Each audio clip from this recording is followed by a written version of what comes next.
Welcome everyone in Nigeria and the rest of the world. I am Gimba Umar and this is State of the Nation. Right behind me, data feeds are still coming through on all our social media platforms in one place simultaneously. Be part of the show. Tweet at Gimba Umar CTV and use the hashtag State of the Nation to be part of the show.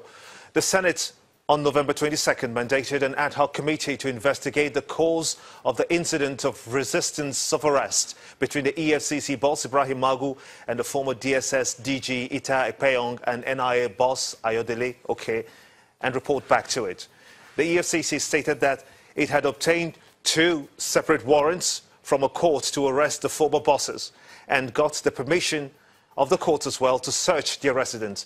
Reacting to the situation afterwards, the EFCC boss Magu said that there is no going back, and those are his words, there is no going back on the plan to have the former heads of the security agencies arrested. In his words, we are not discouraged at all. The law must take its course. Nobody is above the law.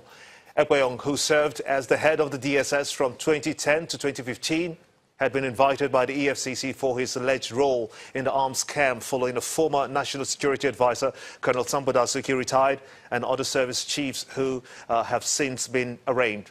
And now we're at this point where the parties have appeared before the Senate committee investigating the incident, which stems from that particular arms procurement deal to fight Boko Haram in the northeast. Let's get into this now. Mike Ejiofor is a former DSS director. He joins me from our Abuja studios. I want to thank you so much indeed for coming at this time. And also with me in the studio here is Boros Oshoma. He's the lawyer. I want to thank you as well for coming on State of the Nation at this time. Let's begin with you, Mr. Ejiofor.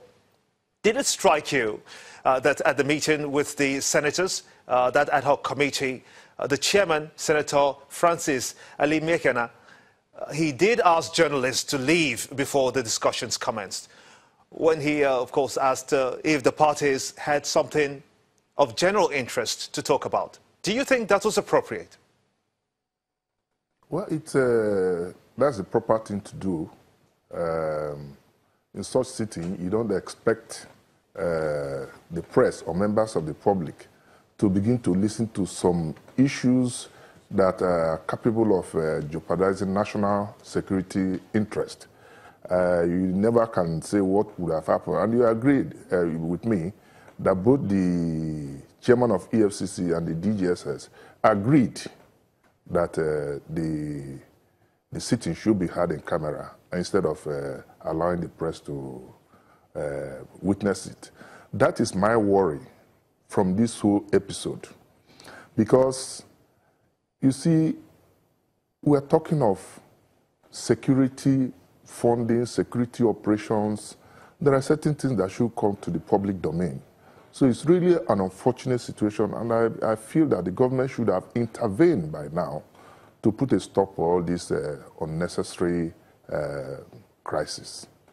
Let me get the thoughts of Oshoma at this time, because this is to do with the war against corruption, clearly so, because Magu says that no one is above that and anyone can be prosecuted or even investigated by them. So it is looking at this immediate concern. They have met with the Senate committee, and the Senate committee is looking forward to see that this feud between the EFCC and the DSS is brought to a hold. But do you think that it will take that much effort, considering that the EFCC is determined to fight corruption?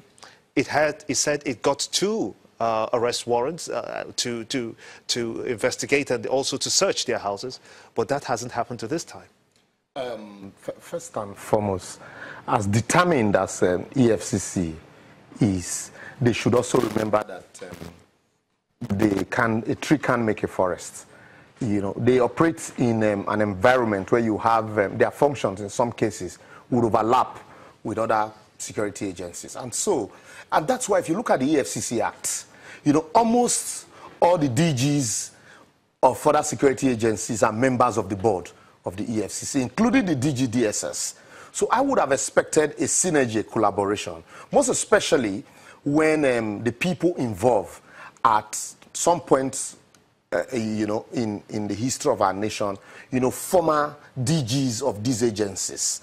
I am not saying anybody should be above the law, but at that level, I expect, knowing fully well that if you are a retired general, for example, there are some status, some privileges that are extended to you the same way with all these DGs. And so, being the DG DSS being a member of the board of EFCC, I think at that level, they should have, met and discussed at that level. So it becomes easy to, hand these people over to the EFCC for investigation so that it does not look as if it's an ego trip, between both agencies. Most especially with the history of what had happened before now, where the DSS wrote a damning report against Magu, and then it's look as if, so that it doesn't look as if, there's a lot of undercurrent here. But is that what it is?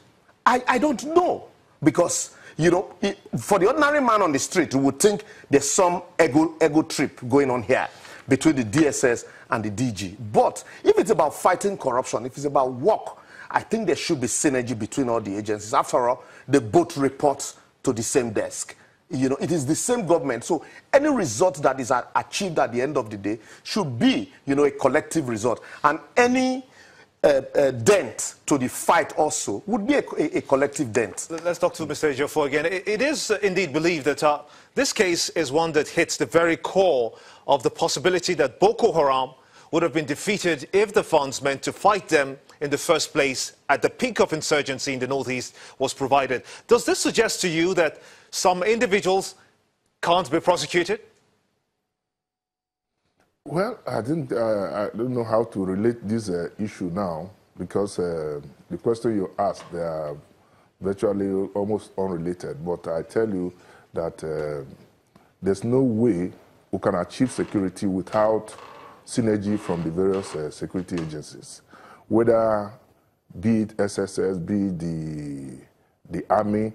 We need to synergize. We need to, just like Barrister Laboros said there, we need to synergize. But coming to the main issue of this, the issue of discourse, I entirely agree with the chairman of EFCC that nobody is above the law. But there are procedures, there are processes to be followed. You cannot put something on nothing. You have no powers conferred on you to investigate the spendings of the State Security Service. That has been my point. I'm not saying that anybody is... And if you had a problem, I think we're talking of liaison. She should have gone to the sitting DGSS that have a problem with your former DG. Don't also forget that this man, the former DG, and previous DGs, not this one in particular, they are custodians of very vital information, very vital, critical information that they are holding, and they need some protection, even out of office. So I don't see how the chairman of EFCC or EFCC on its own can go and obtain a warrant. You cannot put something on nothing. That has been my position. You cannot, did you say that he cannot obtain a warrant? Do you think he should be able to obtain a warrant to search them? Yes, he can obtain a warrant to arrest, to subpoena anybody, to search anybody.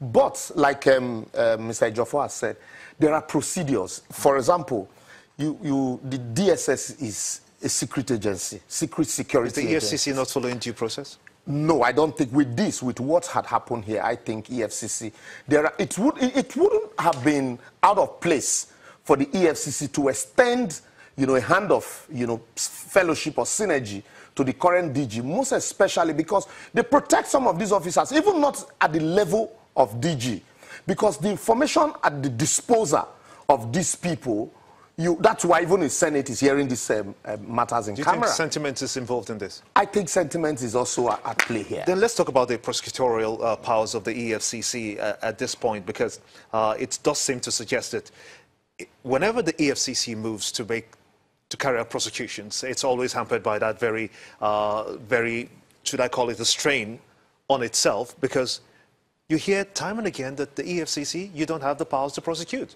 No, they do. They have the drafters of the EFCC Act, wanted to empower, the organization to be able to achieve, total result. And so, because we also notice all the bottlenecks associated with the prosecutorial powers of the Ministry of Justice. In some cases, you're waiting for DPP's advice from the Ministry of Justice, which never comes. In some cases, they are overwhelmed. And then the Ministry of Justice also had not shown, that the job that they are currently doing, that they are not overwhelmed. And so the EFCC, in as far as prosecution is concerned, even though lately there have been, a lot of, hitches and punches, which I think it's as a result of not properly tidying up their ends, or in most cases because prosecution starts from investigation. Do you think that the EFCC will get its arrest? Will it get the arrest of Ekpeyong and okay? If they go about it properly, if they follow procedure, it won't be a big deal.